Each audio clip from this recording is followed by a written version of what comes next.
Assalamualaikum, hormаттуу мекендер, кадырман кыргызстандыктар, арбаңыздар, амансыздарбы, тынчсыздарбы? Бүгүн биз кайрадан Индиянын Дели шаарынан жалпыңыздарга жылуу салам жолдойбуз. Албетте бүгүн биз жүргөн больница бул Фортс клиникасы.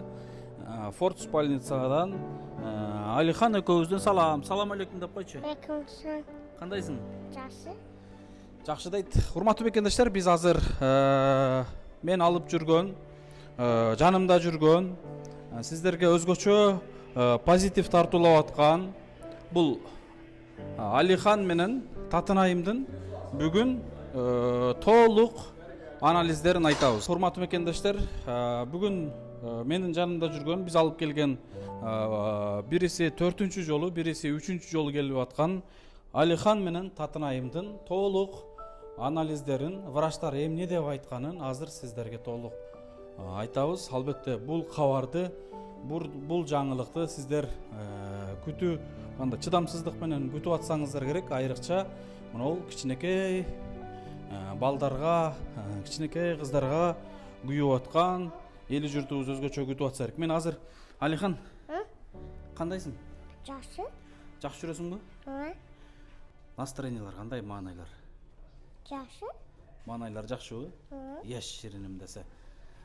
Экөөбүз дос болдук, Экөөбүз кандай достордон болдук? Союн. Иә. Союн. Сонуна жакын достордон болдук, Албетте бул Алихандын ойноп күлүп жүргөнүнө эчтеке жетпейт, чындап эле ушундай. Ойноп күлүп жүргөндө Кудайым дагы да насип кылган болсун. Азыр толук сиздер менен Алихандын жана Татынайымдын анализдерин бөлүшөбүз, достор. Жүр кызы. Яш ширин бала.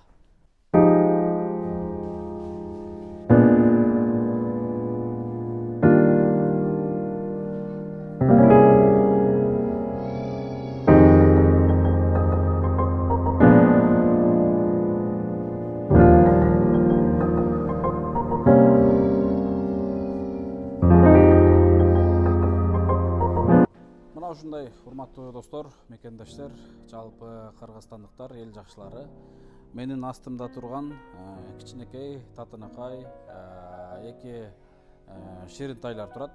Булар мен сиздерге жогоруда айткандай, сол жагымда турган Алихан ошол Фортс больницасына 3-үнчү ирет келип турган болсо, Татынайым болсо 4-үнчү ирет келип турат. Кыскасын мен азыр сиздерге толук айтып кетейин. Бул кыздардын азыркы учурдагы тапшырган анализдери кандай чыкты, врач эмне деди, анан дагы алдыда эмне кылыш керек, анын баардыгын азыр сиздерге айта кетейин. Азыр биринчиден мен бул кичинекей балдар менен учурашып сиздер менен саламдаштырып алайын. Анан сөзгө өтөйлү. Жигиттен баштайлы же кыздын кырк чачуулу дейт, кичинекей кыздан баштайлы. Татынайым, кандайсың? Жакшы. Ден соолук кандай? Жакшы. Жакшы жүрөсүңбү? Кандай Индияда өзүңдү кандай сезип жүрөсүң? Жакшы. Жакшы элеби? Бийрек катуураак сүйлө, уялбай, тартынбай сүйлөп бер. Жакшы сездирем. Жакшы элеби? Мурунку келгениңе караганда бул келгениң кандай болду? Жакшы болдубу же кандай болду? Жакшы болду. Я, Жакшы болду. жакшыбы? Анализдериңди тапшырдың, дарыларыңды алдың. Врачың эмне деди? Сен түшүнө алдыңбы бир нерсени? Эмне деп айтты? Уктуң да биздин сүйлөшүп аткандарыбызды, эмне деп айтты? Я, Бар жок жакшы келди. Бар жок жакшы. бар жогу жакшы экен. Дальше дагы эмне деди? Айт. Bir жылдан кийин келесиң деп. Дагы андан башка эмне деди? Дараны үзбөй ич деди. Катуураак сүйлө. Дараны үзбөй ич деди. Кандай деди дейсиң? Кайталап койчу. Дарыларды үзбөй ич деди. Дарыларыңды үзбөй убагында ич. Пока жакшы деди. Мына ушундай. Урматтуу достор, мекендештер, азыр булар боюнча дагы толук сиздерге айтам. Салам алейкум. Реконша Кандайсың? жакшы. Жакшы жүрөсүңбү? Ава. Чоң жигит болуп. Ава. Индияда эмне кылып жүрөсүң сен өзү? Иш катчу. Иш кылып? Ава. Эмне иштердин үстүнө жүрөсүң? Мен жетеди иштеп жүрөм. Эмне иштерди баштай бердиң? Мушулдарды тасып, Мусор ташыдыңбы? Дагы эмне ишти баштадың? дагы ошого ишти.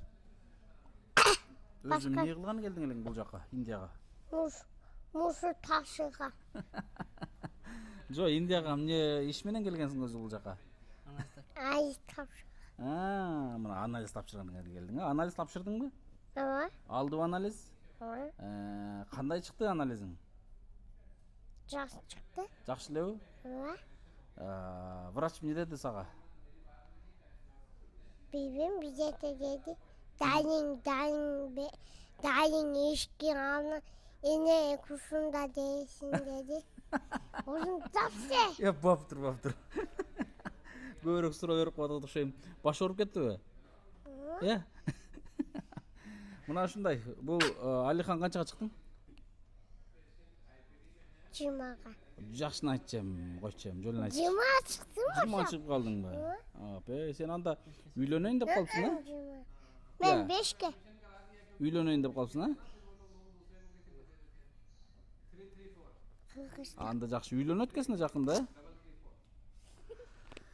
Мына ушундай, урматтуу достор, мекендештер, мен эми Алихандын атасынан кыскача сурайын. Элдар ака, кандайсыз?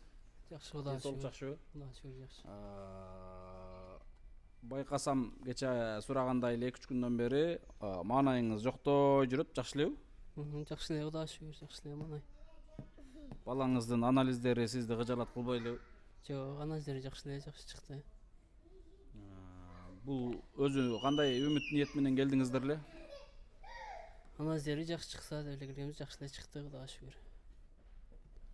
Буйруса, врач негизи мына сизден өзүңүздөн сурайын. Эмне деди өзү негизи врач?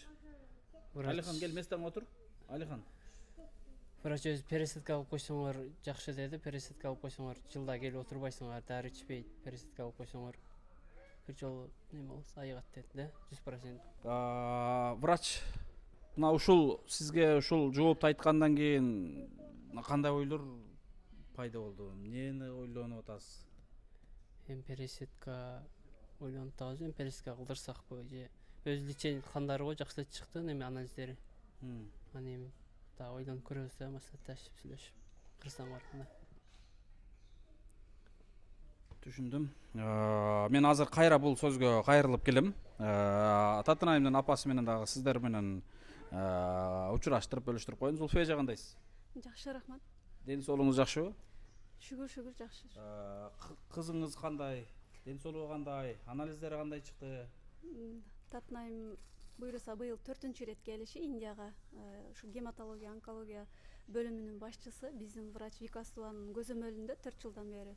Буйруса бардыгы жакшы, бизде татнаймдын анализдери аябай жакшы чыкты. Гемоглобиндин бийиктиги 131 чыкты. Бул аябай жакшы көрсөткүч. Толугу менен бийиги аябай жакшы. Тромбоцит, лейкоциттери дагы норма. Бизде эч кандай жалобы жок, көйгөйү жок леченияда. Буйруса бардыгы жакшы болот, бирок ошол баягы лечения менен сакайып аткандыгына байланыштуу дарыны үзгүлтүксүз узак мөөнөткө дагы да улантуу үчүн дарыларга жазды, таблеткаларга. Татнайм Omnocart деген сироптон таблеткага өткөн. Ошол таблеткаларды ичсин деп буйруду. Буйруса бардыгы жакшы, бизде татнаймдын акыбалы жакшы. Кыргызстанга барса, окуусун улантат буйруса. Башталгыч класста окуп калды татнайм. Окуп калдың беле айткандай? Ооба. Ошон үчүн уялып тартынып аткан турбайсыңбы? Мына ушундай достор, такыр жалпы айтпады врач?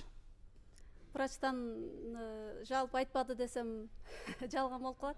Өзүмдүн айыбымдын үстүнөн мен врачтан биринчи жолу татнаймдын ден соолугу боюнча эскертүү уктум. Албетте, урматтуу мекендештер, мына азыр татнаймдын апасы толук айтып өттү.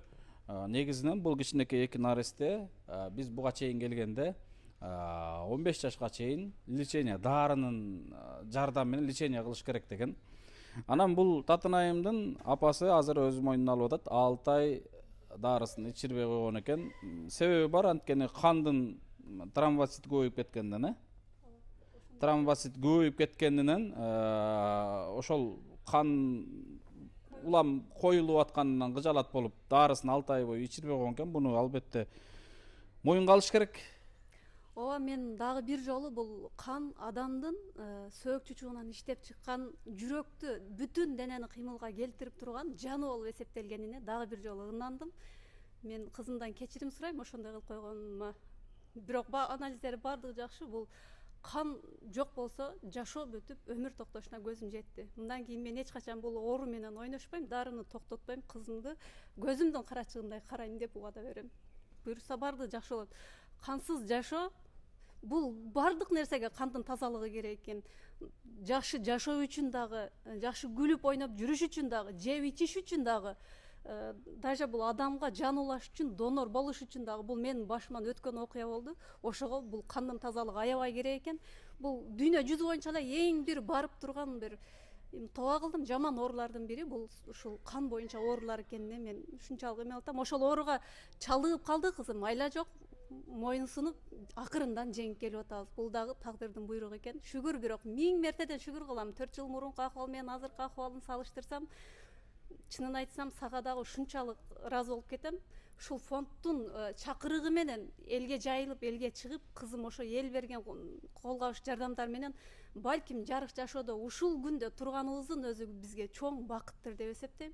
Ак ниет аманат фондунун жардамы менин кызыма эле эмес, канчалаган адамдардын, мына 40тан ашуун кыргыз жарандарынын өмүрүн сактап калып, өтө чоң сооп иш кылды дейм. Ушул Алихандын балдары, Татнаймдын балдары деги эле ушул бардык Индияга алып келип сен себепчи болгон инсандардын бардыгынын бала чакалары укумдан тукумга буйруса урпактарыбызга деп эле айтайынчы, урпактарыбызга тарыхта ушундай Медер Сапарбаев деген ата бабаларыбыз болгон экен. Ошолорду ушул жердин бир чекесиндеги Индия деген мамлекетке алып барып, жанын сактап калып, бизди улап койгон экен. Бул башка адамга билинбеген менен мындай карап келгенде, келечекке салыштырганда, бул урпактарды улагандык болуп чечилет. Бул нерсенин мааниси аябай чоң. Ошон үчүн мен Ак ниет аманат фондунун жалпы жамаатына, жетекчисине элдин алдында өтө чоң ыраазычылыгымды айтып коюуну туура көрдүм. Ойлонуп азыркы анализдерден кийин, врачтын кеңештеринен, советтеринен кийин ушул сөздөрдү айтып коюуну туура көрдүм. Ал эми кызыма деп жардам бергендер, кагаз иштери боюнча көйгөй жаралганда жардам бергендер, силерден дагы Аллах ыраазы болсун. Силердин жардамыңар аркылуу Татнайм кызым ушул күндө болуп турат. Ал эми жардам бербей кол шилтеп кеткендер, сиздер дагы аман болуңуздар, Алланын амандыгында болуңуздар демекчимин. Рахмат эжеке, Алла ыраазы болсун. Жүрөктү аралаган, жүлүнгө жеткен, ушундай бир денини титиреткен сөздөрдү айттыңыз. Алла ыраазы болсун. Албетте бизге ушундай жакшы сөздөн ашык эмне кереги бар? Ушундай чыныгы кече муктаж болуп, бүгүн муктаждана себепкер болуп, анан ушулардын жан дүйнөсүнөн, жүрөгүнөн чыккан сөздөрдү, ыраазычылыктарды угуу өзгөчө бакыт. Ушул үчүн гана кызматтабыз. Негизги ыраазычылык Алладан болсун иншалла. Анан мен азыр сураганым, бул кыздын мен сиздерге бөлүшүп койгондугум, мен бул кыздарга иш менен кээде алаксып калып, көп учурларда дарысын ичип атабы деп сурай албай калам. Бирок андай тыкыр буларды сурап, ата энесинен сурап, ичип атабы дарылар, эмне болуп атат, кандай болуп атат, анализдерин жөнөтүп атасыңарбы Индияга деп. Булар ай сайын анализ жөнөтүп, Индияга жөнөтүшүп туруш керек врачына. Кандын айлануусу кандай болуп атат, иштеши кандай болуп атат, лечениясы таасир этип атабы, ушуну мен өзүм да көзөмөлдөп турам. Анткени иш бүттү, болду, Кыргызстанга апардык эле деп койбостон, бул эки астында турган наристени бүгүнкү күнгө чейин ата энесинен сурап келатам. Мына азыр өзү айткандай, мен эмне үчүн эл менен элдин астында видеодо бөлүштүм? Ушул кемчиликти балким сиз видеодон көрүп эжеке, эртеңки күнү унутпастан 6 ай эмес, 6 күн, 6 саат дагы унутпасын ушул кызды. Ушул кыздын дарысын мен дайым сизге айтам го, көзүңүздүн карегиндей эстеп сактап, дайым дарысын унутпай ичирип жүрүңүз. Өзүңүздүн курсагыңызды унутсаңыз унутуп калыңыз, бирок мына кыздын дарысын унутпай жүрүңүз деп мен көп сизге айттым, Ансыңарындай такыр бул эки балага мындай кайдыгерлик мамиле кылбаңыздар. Себеби бул эки кичинекей наристеге Аллах Таалам берди да, неаматты берди, ден соолукту берди. Ушунчалыгына шүгүр. Кече эле ушу араңдан жүргөн наристелер бүгүн чуркап, томпоңтоп, бизге кубаныч тартуулап мынтип отурат. Мына ушундай достор, эми мен татынайымдын кубанычын мына азыр апасы экөөбүз сиздер менен кубанып, сүйүнүп бөлүштүк. Аллага шүгүрлөр болсун. Бирок могул астымда турган, томпоңдоп күндө бизден маанайыбызды көтөрүп ойноп жүргөн, эчтекени билбеген Алихандын бүгүнкү күндөгү врачтын айткан, бизге койгон диагнозу, айткан ушундай жыйынтыктары бизди мындай айтканда ойго салды, кыжалат кылды. Себеби бул бала азыр 5 жашында, бул экөөнүн айырмасы болгону 1 эле жаш. Бул эмгичек өсүш керек эле деп атат. Бой өспөстөн мындай туура эмес жагына дары таасир этип атат. Эгерде мен дарынын дозасын азайтсам эле, бул баланын кан басымы азайып кетиши, түшүп кетиши мүмкүн. Ошон үчүн мен азайта албай атам. Мына татынайым азыр 6 ай ичпей келиптир, уже кан иштеп нормада экен, бирок дагы деле токтотпосун деп атат. Бул бала бир күн да унуткан эмес, ата энеси караган, бирок азыркы абалда мындай чуркап ойноп жүргөнү менен дарынын таасири жакшы жетпей аткандагыдай. Кыскасын айтайын, урматтуу мекендештер, мен эми бул Алихандын азыркы маселесин мен Кыргызстанга барганда дагы сиздер менен мен дагы бул Алиханды мен сиздер менен бөлүшөм. Сиздер менен кайрылам, бирок эмне үчүн Кыргызстанга барганда деп атам? Себеби бул Алихандан кийинки Элдар экенин дагы баласы бар, Алихандын иниси. Ошол экөөнүн анализдерин ДНК тапшырышат. Бул сөзсүз пересадка жасалыш керек экен деген айтты врач. Бирок ошол донордун анализдерин билели, анан ошого жараша иш алып барайлы деди. Эгерде бул экөө тең ДНК тапшыргандан кийин эгерде донор жарап калган болсо, анда аргасыз мен сиздерге кайрылам, урматтуу мекендештер, достор. Анткени бунун пересадка десем эмне? Бөйрөк, боор, ушуну эле пересадка кылат экен деп түшүнбөңүздөр. Мына буттун ичинде чучук сөөк бар, Сөөктүн ичинде чучук бар. Ошол чучукта көзгө көрүнбөгөн клеткалар бар. Ал клеткалар бул Алиханды кан басымын айландырып, чуркатып, дем алдырып турган, ошол канды чуркатып турган ушундай клеткалар бар, иштетип турган, мындай айтканда. Ошол клеткасы иштебегендиктен бул лечение алып келатат. Мына ошол клетканы пересадка кылса болот экен, донордон алып, ушулга ушундай бир операция, биз сөз менен айтып коюш жеңил болушу мүмкүн, бирок аябай бир серьезный операция экен. Ошон үчүн, урматтуу достор, азыр мен сиздер менен кандай десем бир мындай түшүндүрүп толук бөлүшө албай турам. Кыргызстанга барганда, Кудай буйруса, бунун анализдерин билгенден кийин сиздерге жогоруда айткандагыдай бөлүшөм. Анан агабыздын ошол өзүнүн дарегине ачылган реквизиттерди, счетторду баардыгын ошол видео алдына экранга коебуз. Колдон келишинче ушу Алиханга жардам бересиздер деген үмүтүбүз чоң. Ушул бала пересадка болуп калса деп атат. Азыр лечение алып дарыланып атпайбы? Эч кандай лечениясыз, дарылансыз 100%га сакайып жакшы болот деп атат. Врач ушундай деп бизге кечекеде айтып атат. Мына ушул нерсени сиздер менен бөлүшүп коеюн дедим. Ал эми татынайымды болсо ушул лечениясын улантууну сунуштады. Кудайга шүгүр деди. Жакшы, бирок эч качан дарысын токтотпосун. 15 жашка чейин Индияга келип турусун кайра эле айтып кетти.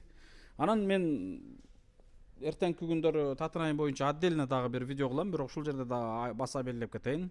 Биз алгач сиздер менен бөлүшүп чыкканда, алып чыкканда ушул татынайымга Кыргызстанда марафондорду өткөрүп, каражат чогултканбыз. Мына ошол бир келип кеткенден кийин ашкан каражатыбызды шотко салып сактап койгондугубуз үчүн мына азыр 4-чү ирет келип турабыз. 4 жолу сиздерден бир дагы тыйын жардам сураганыбыз жок. Мына ушул убакка чейин бул кыздын каражаты жетти, Кудайга шүгүр. Эми кийинки келүүсүнө аргасыз, эми бул ушунча мээнет болгондон кийин мээнет жолдо калбас үчүн мен кайра кийинки келип кетүүсүнө, кийинки анализ тапшырып, дарыларын алып, лечениясын улантып туруусуна мен сиздерге кайрадан бул кыз үчүн дагы кайрылып калам. Кайрылат экен, жардам сурайт экен десе эле, урматтуу бекендештеримдай, кабагыңыздарды бүркөп, пешенеңиздерди тырыштырып, уф, дагы деле ушулардын маселеси экен да дебеңиздер. Урматтуу бекендештер, келечек Кыргызстаныбыздын, мекенибиздин келечеги мына ушулар. Ушулар жакшы болсо, албетте булар азыр эжебиз айткандагыдай, ушулар, булардын балдары сиздерге жана биздерге кызмат кыла турган инсандардан болот иншалла. Мамлекетибиз, элибиз күткөн акылдуулардан болот деп мен ишенем. Анткени булардын акылын мен көрүп жүрөм. Кадимки чоң адамдардагындай эле иштеп, биз менен кошо басып, биз менен кошо аралашып жүргөндүгүн көрүп аябай таң калып жүрөм. Кыскасы, бул наристенин жана жанымда отурган татынайымдын өмүрүнө өмүр кошуп, ден соолугун толук түрдө сактап калышыңыздарга мен кайрылып кетем дагы бир жолу. Ишенемин, кайдыгер карабайсыздар деп буйруса, бул ишибиздин аягына чейин чыгарабыз деген үмүтүбүз чоң, туугандар. Кудайга шүгүр, Аллах Таала бизге мүмкүнчүлүктү берип атат, ырыскыбызды берип атат. Көптү көрсөк эле болот, көптөшсөк эле бул маселелердин даалайын чечсек болот. Анан булардын аркасында Арукенин анализдери толук чыккандан кийин мен Арукенин дагы кандай чыккан боюнча сиздер менен бөлүшөм. Ал боюнча кийинки видеолордо толук айта алам. Мына ушундай достор, азыр Элдар акадан дагы бир кыскача сурап коеюн. Элдар ака, Алихандын апасы Кыргызстанда калды? Кыргызстанда. Будан кийинки балаңыз канча жашта? 1,5 жаш. Ден соолугу кандай? Ден соолугу жакшы, Кудайга шүгүр. Эгерде пересадкада өтпөйбү, аргасыз азыр жеңебиздин дагы боюнда бар экен да. Бу төрөгөндөн кийин балким келебиз деген мен өзүмчө ойлоп атам. Дагы барганда сүйлөшөбүз. Эгерде иниси кичинекей балаңыз донорлукка жарап калса, түшүп калса, кандай кыласыздар? Көрөбүз го, донорлукка түшүп калса 100% пересадка кылдырабыз деп ойлойбуз. Деп атам азыр. Ойлонуп атасыздар. Чыгы элек азыр өзүм. Үйдөгүлөр уктубу? Жок, үйдөгүлөр угу элек. Азыр видеодон көрүп угушабы анда? Анда кыжалат болушат дагы экен да, кыжалат да кылат экенбиз да апасын, Жок, кыжалат болбойт. Неме болот да. Негизгиси сиздин үмүтүңүз мындай жакшыбы? Кыжалат болбой элесизби? Жок, жакшы эле Кудайга шүгүр. Анализдери жакшы чыкты. Да 1 жыл көрөлүчү. 1 жыл текшерип, 1 жыл текшерип, может жакшы иштеп кетиши мүмкүн. Кайра лечение уланып калышы мүмкүн, Уланып калышы мүмкүн. Азыр 1 жыл көрөйлү. Бирок барганда ДНКларды тапшырып врачтарга жөнөтүп кое беребизби? ДНКсын тапшырып кое беребиз. Түшүндүм. Урматтуу мекендештер, мына ушундай, мен дагы ушуну ойлоп аткам. Айтып атпаймынбы, ошол жеңебиз дагы төрөгөнгө чейин бул дагы деле жазып берген дарыларын ичип көрөт, дагы 1 жыл дарыланып көрөт, дагы 1 жылда ар жыл сайын булар келип туруш керек, дагы 1 жыл дарылангандан кийин балким лечение жакшы таасир эткен болсо, кайра лечениясы эле уланып калышы мүмкүн. Мына ушундай достор. Биз буйруса Алихан менен татынайымдын маселеси толугу менен бүттү. Мына 1-2 күндүн ичинде эртеңдерден боорунан ооруп келген Кубан агабыздын Анализи толук чыккандан кийин биз кайрадан сапарга толук чыгабыз. Буюрса бул эки наристенин жумушу толугу менен бүттү. Буларга жардам берген, кол сунган жалпы мекендештерибизге Алла ыраазы болсун. Дагы да кайдыгер карабаңыздар. Момундардын эң башкы куралы дуа дейт. Ушул наристелерге чын жүрөгүңүздөрдөн дуа кылып туруңуздар. Аман эсен мекенибизге жетип барууну Кудайым насип кылган болсун. Аманчылыкта көрүшкөнчө. Ассаламу алейкум. Салам алейкум деп койчу. Пока деп кой бардыгына. Sen пока деп кой. Paka. Мына ушундай бул кичинекейлер бирде күлдүрүп, бирде ыйлатып, бирде ушундай маанайыңды өзгөчө көтөрүп, бирде ойго салып, бирде жада калса сүйлөгөнгө сөз алып барбай турган ушундай кичинекей наристелердин чуркап эле, ойноп эле жүргөн күндөрүн Кудайым насип кылган болсунчу. Оорубасынчы ушул балдар. Күнөөсүз наристелер. Эч бир нерсени көрө элек жаш балдар. Аллах Таалам ушуларына өмүрүнө өмүр кошуп, ден соолук кошуп, элдин уул кыздарына айланган чоң эр азаматтар болсун иншалла. Аманчылыкта көрүшкөнчө. Ассаламу алейкум.